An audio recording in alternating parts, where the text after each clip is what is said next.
Hi everyone, back with me again in this channel. On today's video, I'm gonna show you how you can do a mirror photo edit on EPIK photo editor.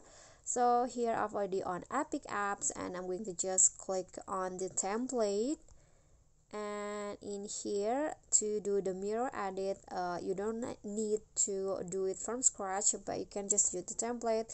So here just search for the mirror here in the search column, and then the mirror photo edit will show up, and you can just choose which one that you want to use. For example, I want to use this one. Just click on use and select your photo.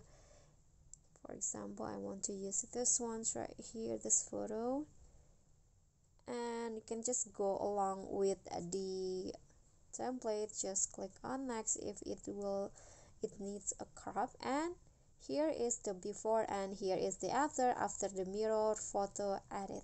Okay guys, so that's all from me. Thank you guys so much for watching. Don't forget to like, comment and subscribe, and also don't forget to click on thanks. I'll see you all in next videos. Bye.